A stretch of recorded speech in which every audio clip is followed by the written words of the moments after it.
agar kita selamat di dunia, selamat di akhirat. Di dunianya apa yang sudah Allah berikan kepada kita, jangan kita merasa tinggi.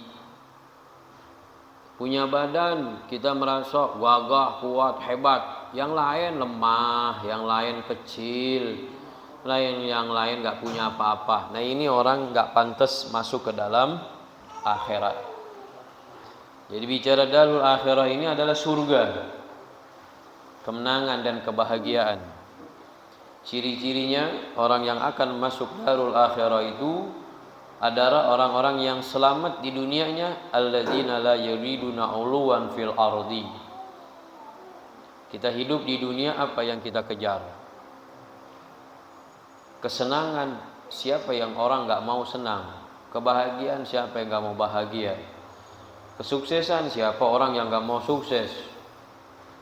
Maka jangan sampai kita tergiur, terbaur, hanyut dan tenggelam di dalam fasilitas yang Allah kasih di dunia ini, sehingga kita merasa ini kan gaji saya udah capek kerja, hasil jerih saya, payah saya, hasil kerja saya, keringat saya. Gak ingat Allah yang atur, Allah yang berikan kesempatan, Allah yang menentukan, Allah yang memberikan kedudukan, Allah yang kasih jalan menuju jabatan itu. Kemudian kita tinggi di hadapan Allah, merasa hebat di hadapan makhluknya Allah. Tilka darul akhirah, akhirat itu kata Allah, aku jadikan hanya kepada orang-orang yang akan masuk ke dalamnya, yang merasa dirinya itu gak pernah tinggi, tawadhu, punya harta banyak, gak sombong, punya jabatan, diberikan kedudukan, gak sombong. Nah ini pantas dia bakal masuk ke dalam surga atau darul akhirah. Maka ujian yang pertama bagi manusia di dunia ini adalah jauhkan sifat kesombongan, wala fasadan, dan jangan menjadi orang yang merusak diri, merusak harta, merusak jabatan, merusak rumah tangga, anak dan istri, apa saja. Kita hidup di dunia jangan jadi orang yang merusak hubungan antar teman, merusak hubungan antar saudara, hubungan sama tetangga. Jangan. Harus punya sifat rahman, sifat kasih sayang. Irhamu man fil ardi yarhamkum man fis sama. Kata Nabi, berbuat kasih sayanglah kalian di bumi, maka Allah akan tunjukkan kepada makhluk yang ada di langit untuk memberi kasih sayang kepada hambaku tersebut. Kemuliaan Allah bakal kasih, tapi caranya muliakan diri kita dengan cara tebar kasih sayang kepada makhluk-makhluknya Allah.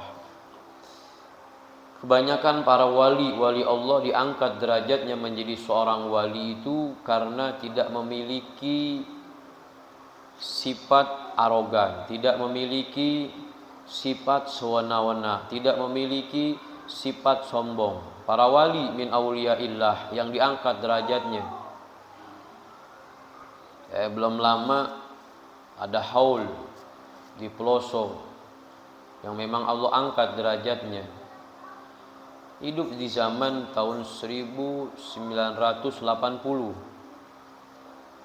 Sampai saat ini kemuliaannya dirasakan oleh umat, karamahnya, karena Allah angkat derajatnya. Tapi di masa hidupnya itu hampir 70% orang-orang itu menghina, mencaci, membenci.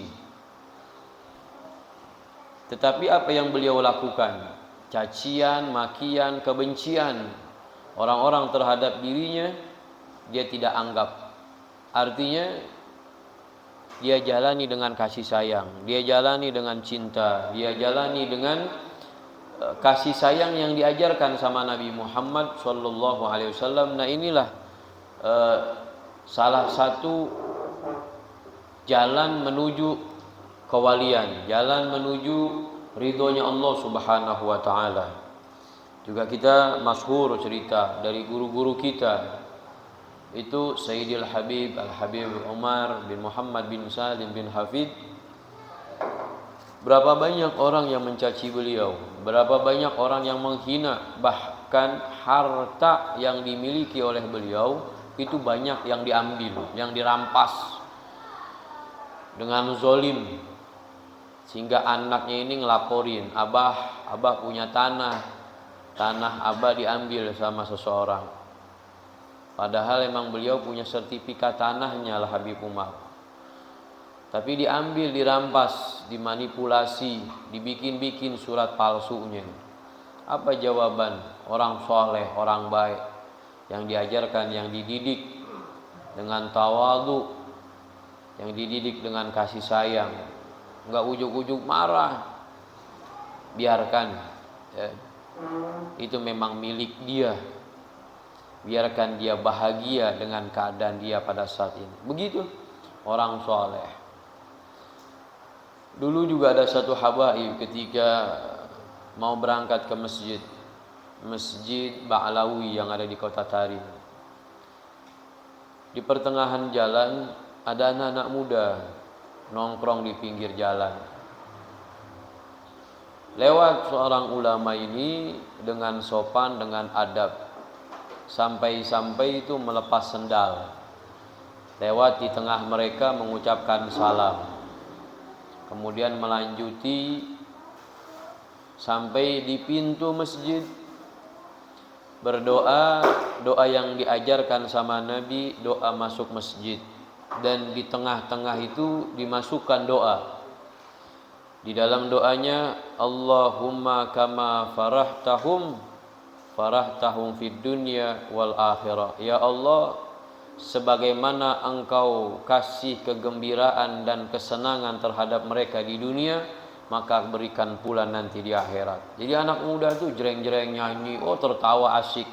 Padahal pada saat bertepatan datangnya waktu sholat, orang kita, waduh, langsung dilaknat sama kita. Wah, kurang ngajar ini, depan masjid berisik, ganggu orang waktu sholat. Tapi orang soleh yang hatinya baik, yang hatinya lurus, yang hatinya diajarkan sama Nabi, dibimbing, tilka darul akhirah. Karena hidup tuh di dunia, kita kesel, kita marah, kita gondok, orang berbuat maksiat sementara. Gak selamanya tuh orang abadi, dia mabok terus, bahkan ada waktunya dia bakal bertaubat. Tuh orang soleh, cara berpikirnya gak setahun, 2 tahun, 3 tahun, 20 tahun yang akan datang.